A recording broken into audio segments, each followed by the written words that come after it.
Assalamualaikum warahmatullahi wabarakatuh. Kembali lagi di Tanampot, Jakarta 6 Podcast. Bersama saya, Aulia Wulandari, dan tentunya pada episode kali ini saya ditemani oleh narasumber handal, yaitu Bapak Bambang Marianto. Beliau adalah Kepala Seksi Bank pada KPPN Jakarta 6. Mari kita sapa terlebih dahulu narasumber kita. Selamat sore Bapak. Selamat sore, Mbak Al. Gimana kabarnya Pak? Waalaikumsalam warahmatullahi wabarakatuh. Gimana kabarnya Pak? Sebenarnya masih kurang sehat ya, karena makanya saya ini mohon maaf pada saudara sekalian yang memakai masker. Ada sedikit batuk ya, jadi untuk menjaga agar Mbak Aulia tidak tertular, jadi saya memakai masker. Maaf sebelumnya. Iya Pak, nggak apa-apa Pak. Semoga cepat sembuh ya Pak. Dan tentunya buat Sobat Jaksik, ya dimanapun kalian berada, semoga selalu diberikan kesehatan dan juga keselamatan. Oke, pada episode kali ini kita akan membahas mengenai pembiayaan untuk rakyat kecil atau pembiayaan UMI. Nah, penasaran bukan apa itu pembiayaan UMI? Mari kita tanyakan langsung ke narasumber kita pada sore hari ini. Nah, Pak Bambang, saya mau tanya nih Pak, pembiayaan UMI itu apa sih Pak? Dan latar belakangnya dari pembiayaan UMI ini tuh apa Pak? Ya, ini sebenarnya di latar belakangnya sebelumnya itu dari permasalahan yang dihadapi oleh UMKM di dunia dan di Indonesia juga terutama. Jadi berdasarkan data itu dari Kementerian Koperasi dan UMKM itu menemukan bahwa UMKM di Indonesia itu mengalami permasalahan utama, yaitu yang pertama adalah terbatasnya akses permodalan usaha. Jadi mereka terbatas dalam mengembangkan usahanya. Ini juga temuan juga ada dari Asosiasi Fintech Pendanaan Bersama Indonesia yang menemukan juga bahwa dari 64 juta ya pelaku usaha UMKM di Indonesia itu 46 jutanya itu belum memperoleh akses kredit dari perbankan. Nah, inilah kemudian menjadi pemicu mungkin yang bagi pemerintah kita untuk mencari pembiayaan alternatif buat UMKM yang tidak dapat mengakses kredit perbankan ini. Maka lahirlah pembiayaan UMI ini. Pembiayaan UMI ini karena yang dilakukan adalah pemerintah ya, itu sumber dananya semua dari APBN. Nah, yang bertugas untuk mengkoordinasikan dan menyalurkan pembiayaan UMI adalah salah satu badan layanan utang umum yang milik Kementerian Keuangan, yaitu Pusat Investasi Pemerintah atau PIP. Jadi PIP ini menyalurkan kemudian ke lembaga keuangan non-bank atau agen penyalur di sini istilahnya. Jadi agen penyalur ini kemudian nantinya akan menyalurkan kepada orang-orang yang membutuhkan pembiayaan ini. Agen penyalur ini ada 3 ya, kalau yang berdasarkan data kita itu adalah Pegadaian. Terus yang kedua itu adalah Permodalan Nasional Madani, disingkat PNM, dan yang ketiga adalah Bahana Harta Ventura atau BAV. Ketiga lembaga LKDB ini dan kemudian menyalurkan juga ke operasi simpan pinjam yang ada di seluruh Indonesia atau lembaga keuangan bukan bank lainnya untuk menyalurkan pembiayaan UMI ini ke mereka yang membutuhkan atau UMKM yang membutuhkan. Gitu, Mbak. Oke, jadi pembiayaan UMI ini muncul karena adanya terbatasnya akses permodalan ya Pak, dan dia itu bersifat non-bankable ya Pak ya, karena itu dia sasarannya jadi usaha-usaha kecil, mungkin kayak pedagang, pengrajin gitu ya Pak? Ya. Itu yang disasar itu memang masyarakat yang belum tersentuh dari bank ya, karena keterbatasan mereka ya dalam memenuhi. Biasanya kan kalau di perbankan itu cenderung untuk memberikan pembiayaannya itu ke yang aman-aman saja.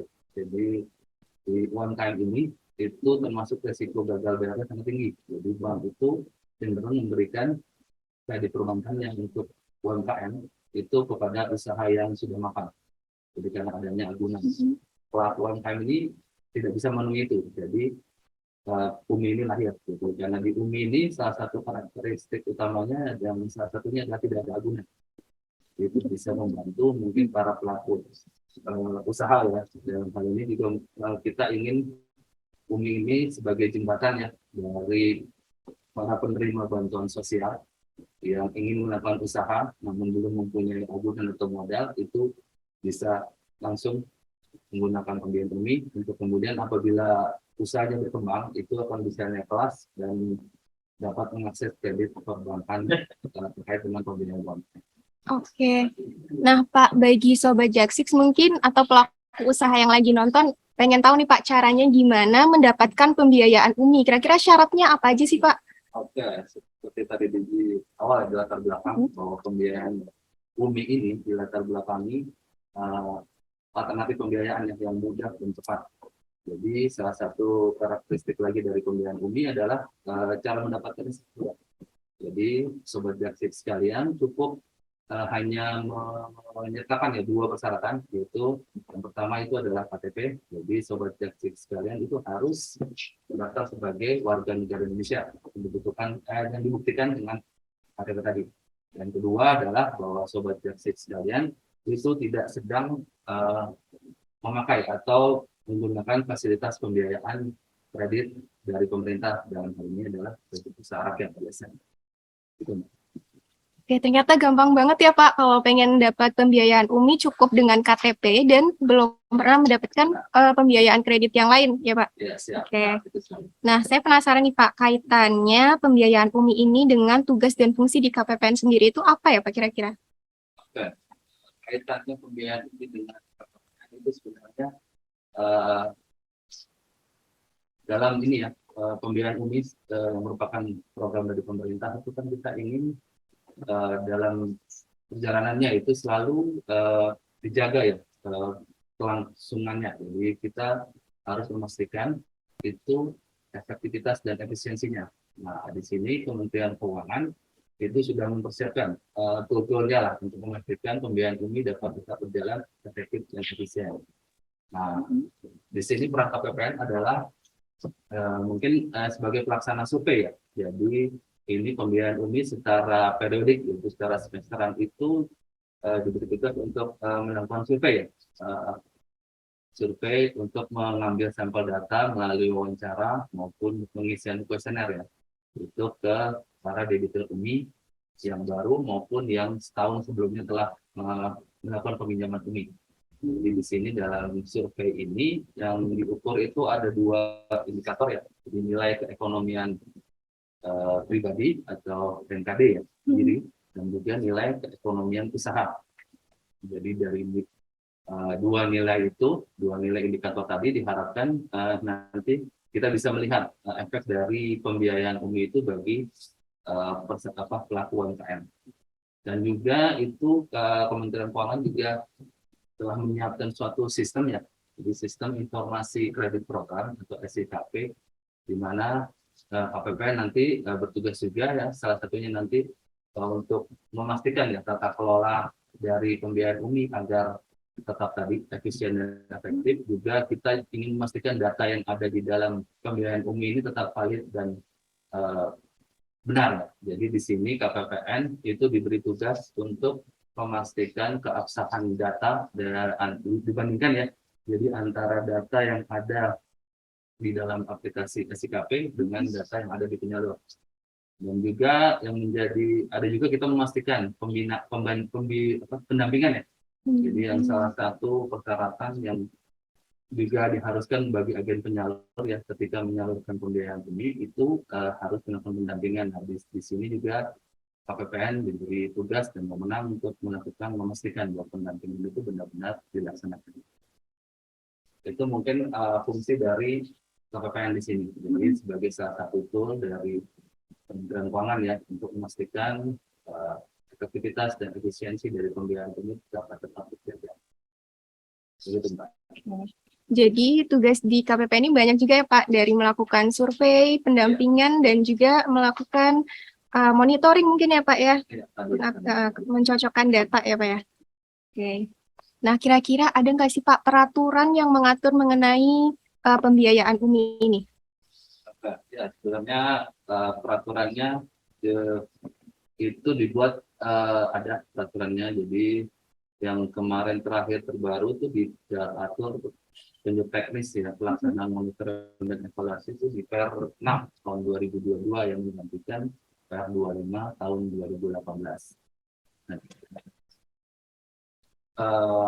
peraturan yang baru ini, jadi ada beberapa perubahan yang mungkin cukup signifikan. Ada beberapa perubahan, yaitu salah satunya itu dalam pencocokan data penyaluran yang dicocokkan itu dari semula 75 data sampel itu menjadi 100. Jadi ada penambahan data yang dicocokkan ya dalam monitoring dan evaluasi. Yang kedua itu ada pengurangan aspek yang dicocokkan. Jadi semula itu dalam monitoring dan evaluasi itu terdapat 9 aspek yang dicocokkan, sekarang dikurangi hanya menjadi 6. Jadi ada penyederhanaan. Di sini aspek jatuh tempo dan tanggal akad itu diubah menjadi tenor atau jangka waktu. Jadi di sini perhitungannya juga mengalami perubahan ya, dari yang awalnya eksak ya mingguan menjadi metode pembulatan. Ini apabila kita melihat di dalam data penyalur ya, itu dicantumkan misalnya 50 minggu, itu bisa kita bulatkan menjadi 1 tahunan. Hal ini sesuai dengan tenor dalam website SIKP. Ada juga pencocokan agunan itu tidak sampai ke dalam jenis item, itu hanya sampai ada atau tidak. Jadi terdapat penyederhanaan dalam pencocokan agunan. Kemudian juga adanya penghilangan ya. Jadi kita pencocokan peraturan itu juga dihilangkan dalam Per 6 ini. Selanjutnya dalam pemilihan calon responden gitu, ketika melakukan survei baseline tadi, survei yang nilai ketepatan data MKD itu semula KPPN itu memilih calon responden baseline-nya itu tiap semester ya, itu maksimal 10 ya, itu kita KPPN yang memilih. Nah di dalam Per 6 ini yang melakukan pemilihan adalah Kanwil. Jadi Kanwil yang menentukan jumlah target yang harus disurvei ya, sesuai dengan proporsi penyaluran di setiap provinsi. Jadi pada respon dalam Per 6 ini jumlah target juga bisa langsung ditentukan oleh SIKP. Jadi KPPN itu dimudahkan, jadi hanya tinggal memilih calon responden terkait kemudian lakukan survei. Dan juga terdapat perubahan waktu pelaksanaan survei. Jadi yang semula itu dilakukan harus sepanjang semester, itu sekarang hanya bisa dapat dilakukan dalam jangka waktu 3 bulan yang ditentukan. Misalnya adalah bulan Maret sampai dengan bulan Mei untuk pelaksanaan survei semester 1. Sedangkan untuk semester 2-nya itu dilakukan pada bulan September sampai dengan November. Pengisian kuesioner juga mengalami perubahan ya, jadi mempermudah KPPN dalam melaksanakan surveinya. Selain itu juga ada penambahan ya, jadi dalam Per 6 ini adanya survei respon pembanding. Jadi kalau dulu itu yang dijadikan patokan itu hanya survei ketepatan data tadi ya, itu sekarang kita bisa menggunakan survei respon pembanding ini untuk memastikan data dalam pembiayaan UMI tetap dapat dipastikan kebenarannya. Dan kita juga lihat adanya penambahan fungsi supervisi ya di Kanwil. Jadi Kanwil di sini mendapatkan fungsi tambahan, fungsi supervisi ya, yang terdiri dari pembinaan, pemantauan, koordinasi dan evaluasi terhadap pembiayaan UMI yang telah dilakukan. Gitu. Oke, berarti revisi peraturan yang terbaru ini itu membahas mengenai teknis-teknis ya Pak, ya, tentang tugas dan fungsi di KPPN itu sendiri. Ini pelaksanaan data dan mungkin juga terkait tadi yang survei yang untuk memastikan efektivitas dan efisiensi dari pembiayaan ini. Jadi kita mungkin nanti bisa melihat mungkin efek dari pembiayaan UMI ini ya bagi debiturnya ya. Jadi kesejahteraannya bertambah atau tidak ini dengan Per ini atau perubahan ini bisa mengangkat hal itu. Berarti sebelumnya itu ada 2 ya Pak surveinya, atau terus dengan peraturan terbaru ini? Yang awal cuma 1 ya kan surveinya, sekarang ada penambahan survei respon pembanding ini. Jadi ada penambahan survei yang diharapkan itu tadi bisa sebagai ini kan kita kemarin hanya tergantung pada survei ketepatan data saja ya. Sekarang itu ada penambahan dari respon pembanding sehingga kita bisa melihat adanya perbedaannya antara dua survei tadi. Kalau survei itu sendiri, Pak, survei pembanding dilakukan oleh KPPN atau oleh siapa nih, Pak? Kalau berdasarkan ini itu dilakukan bukan oleh Sambil ya, maaf ya. Jadi kita kemarin itu melakukan survei ketepatan data KPPN. Nah, yang karena ini ada survei pembanding yang dilakukan sekarang oleh Sambil. Itu jadi bisa dibandingkan. Benar nggak sih data survei yang dilakukan KPPN karena nanti dibandingkan dengan data survei yang dilakukan oleh Sambil respon pembanding ini. Oke, jadi selain mengatur hal-hal teknis ini juga tadi ada dari jumlah penambahan jumlah sampel lah, Pak.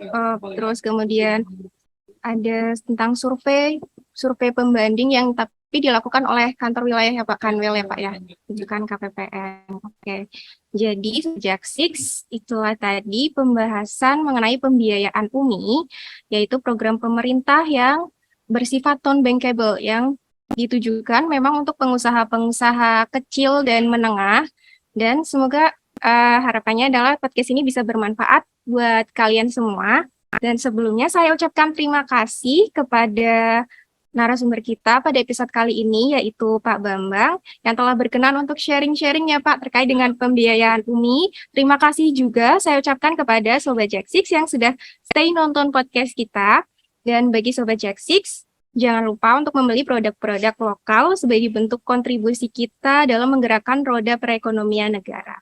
Saatnya saya, Aulia, pamit undur diri. Mohon maaf apabila terdapat salah-salah kata. Sampai bertemu di episode selanjutnya.